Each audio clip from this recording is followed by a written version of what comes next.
Assalamualaikum warahmatullahi wabarakatuh. Selamat siang semuanya. Perkenalkan, kami dari kelompok 3 dengan mata kuliah Landasan Pendidikan akan mempresentasikan tentang landasan psikologis pendidikan.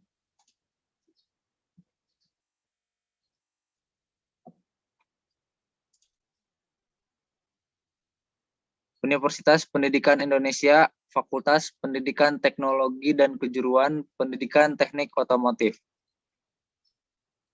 Sebelum masuk ke pematerian, perkenalkan terlebih dahulu, saya Muhammad Zidane Aziz dengan NIM 2003504 dan rekan saya. Perkenalkan, saya Iksan Julian Syamaharis dengan NIM 2009634. Perkenalkan, nama saya Dani Samosir dengan NIM 2003343. Perkenalkan, nama saya Ahmad Fahmi dengan NIM 2003308.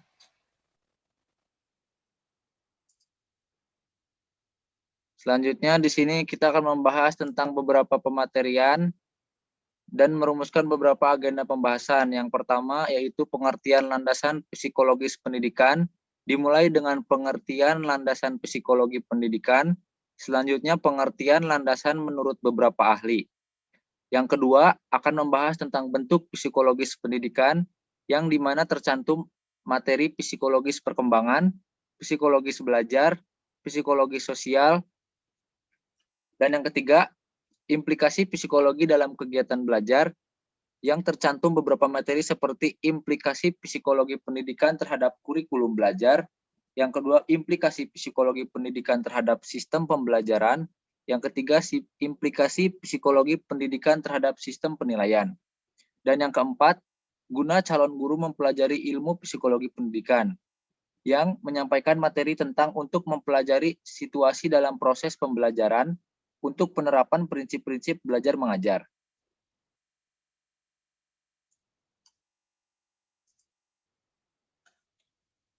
Materi yang pertama dimulai dengan landasan psikologis pendidikan. Pengertian landasan psikologis pendidikan, yang pertama yaitu psikologis berasal dari kata Yunani atau physe yang artinya jiwa. Logos berarti ilmu pengetahuan. Jadi secara etimologi, psikologi berarti ilmu yang mempelajari tentang jiwa, baik mengenai gejalanya, prosesnya maupun latar belakangnya. Ilmu psikologi adalah ilmu pengetahuan mengenai jiwa yang diperoleh secara sistematis dengan metode-metode ilmiah. Selanjutnya, pengertian landasan psikologis pendidikan.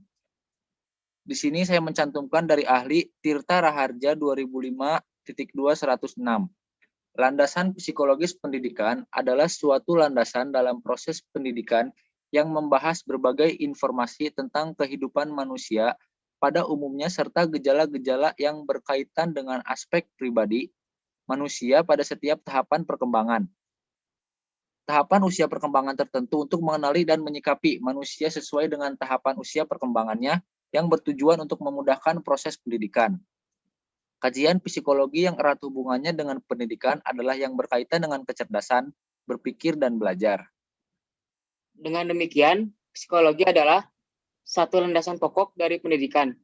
Antara psikologi dengan pendidikan merupakan satu kesatuan yang sangat sulit dipisahkan. Subjek dan objek pendidikan adalah manusia. Sedangkan psikologi menelaah gejala-gejala psikologis dari manusia. Dengan demikian, keduanya menjadi satu kesatuan yang tidak terpisahkan. Dalam proses dan pelaksanaan kegiatan-kegiatan pendidikan, peranan psikologi menjadi sangat mutlak.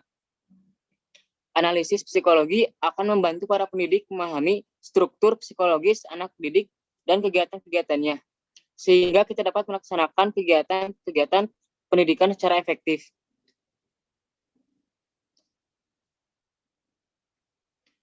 Lanjut. Selanjutnya bentuk-bentuk psikologis pendidikan, yaitu psikologi perkembangan. Ada 3 teori atau pendekatan tentang perkembangan. Pendekatan-pendekatan yang dimaksud adalah pendekatan pentahapan, yang kedua pendekatan diferensial, dan yang ketiga pendekatan ipsatif.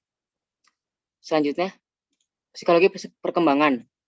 Menurut Rousseau, psikologi perkembangan menurut Rosio membagi masa perkembangan anak di atas sebagai 4 tahap, yaitu masa bayi dari 0 sampai 2 tahun. Yaitu sebagian besar merupakan perkembangan fisik. Dan selanjutnya ada masa anak dari 2 tahun sampai 12 tahun. Yaitu yang dinyatakan perkembangannya baru seperti hidup manusia primitif. Yang selanjutnya masa pubertas dari umur 12 sampai 15 tahun. Ditandai dengan perkembangan pikiran dan kemauan untuk berpetualang. Dan yang terakhir ada masa adolesen dari 15 sampai 25 tahun, yaitu pertumbuhan seksual menonjol, sosial, kata hati, dan moral. Remaja ini sudah mulai belajar berbudaya. Next.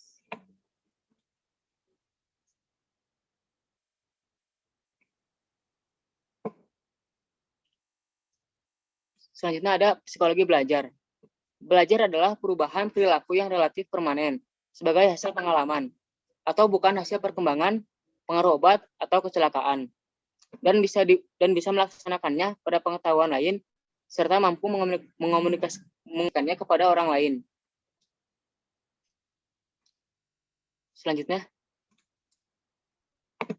secara psikologis, belajar dapat didefinisikan sebagai suatu usaha yang dilakukan oleh seseorang untuk memperoleh suatu perubahan tingkah laku secara sadar dari hasil interaksinya dengan lingkungan.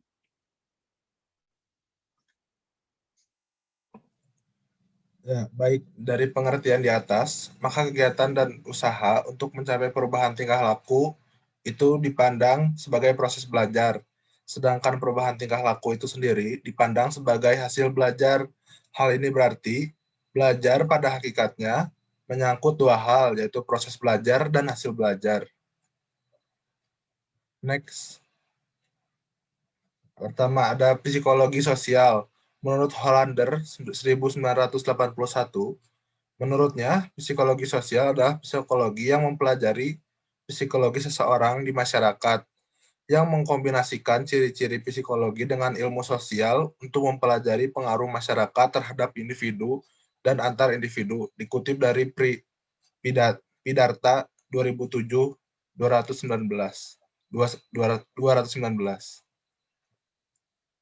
Selanjutnya, psikologi sosial membentuk kesan pertama terhadap orang lain memiliki 3 kunci utama, yaitu kepribadian orang itu, perilaku orang itu, dan latar belakang situasi. Pertama, kepribadian orang itu. Mungkin kita pernah mendengar tentang orang itu sebelumnya atau cerita-cerita yang mirip dengan orang itu, terutama tentang kepribadiannya. Yang kedua ada perilaku orang itu. Ketika melihat perilaku orang itu setelah berhadapan, maka hubungkan dengan cerita-cerita yang pernah didengar. Yang terakhir adalah latar belakang situasi. Kedua di atas kemudian dikaitkan dengan situasi pada waktu itu. Maka dari itu, kombinasi ketiga data itu akan keluarlah kesan pertama tentang orang itu.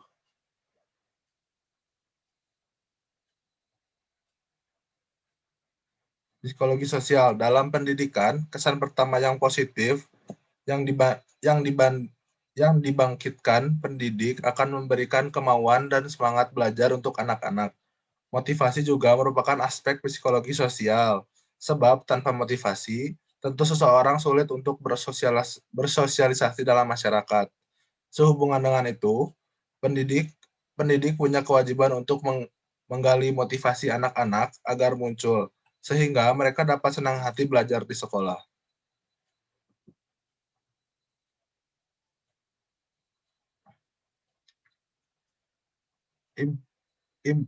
Implikasi psikologi pendidikan terhadap perkembangan kurikulum. Kajian psikologi pendidikan dalam kaitannya dengan pengembangan kurikulum pendidikan, terutama berkenaan dengan pemahaman aspek-aspek perilaku dalam konteks belajar mengajar. Pada intinya, kajian psikologi ini memberikan perhatian terhadap bagaimana input, proses, dan output pendidikan dapat berjalan dengan mengabaikan aspek perilaku dalam kepribadian serta peserta didik. Secara psikologis, manusia merupakan individu yang unik. Dengan demikian, kajian psikologis dalam perkembangan kurikulum seyogyanya memperhatikan keunikan yang dimiliki oleh setiap individu. baik ditinjau dari segi tingkat kecerdasan, kemampuan, sikap, motivasi, perasaan, serta karakteristik individu lainnya. Next.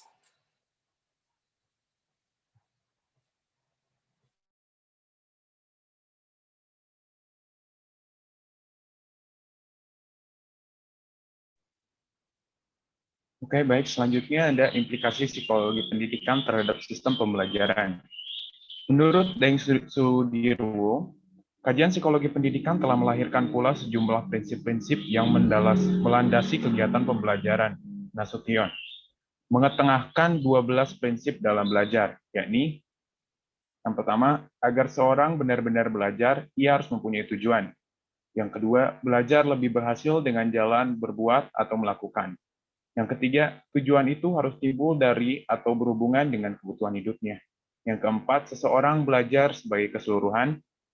Yang kelima, orang itu harus bersedia mengalami macam-macam kesulitan. Yang keenam, seseorang memerlukan bantuan dan bimbingan dari orang lain. Yang ketujuh, belajar itu harus terbukti dari perubahan kelakuannya.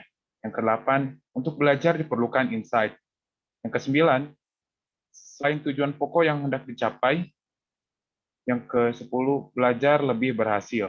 Dan yang terakhir ada ulangan dan latihan perlu, akan tetapi harus didahului oleh pemahaman. Oke, boleh. Next.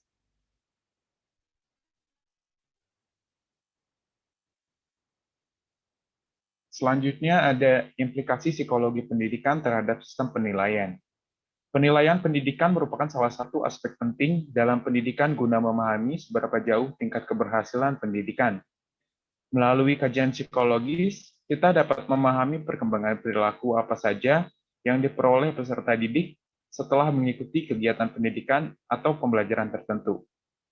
Di samping itu, kajian psikologis telah memberikan sumbangan nyata dalam pengukuran potensi-potensi yang dimiliki oleh setiap peserta didik, terutama setelah dikembangkannya berbagai tes psikologis, baik untuk mengukur tingkat kecerdasan, bakat, maupun kepribadian individu lainnya. Next.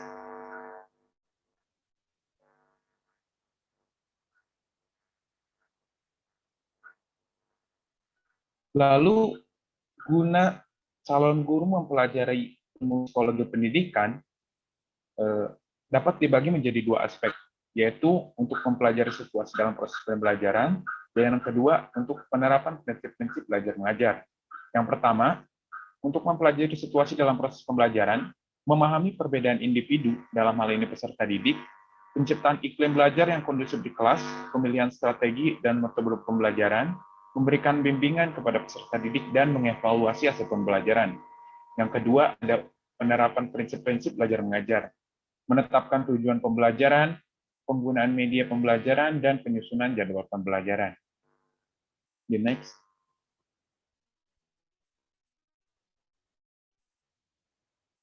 Berdasarkan uraian tersebut, dapat ditemukan secara keseluruhan psikologi pendidikan berperan dalam membantu guru untuk merencanakan, mengatur, dan mengevaluasi kegiatan belajar mengajar di sekolah.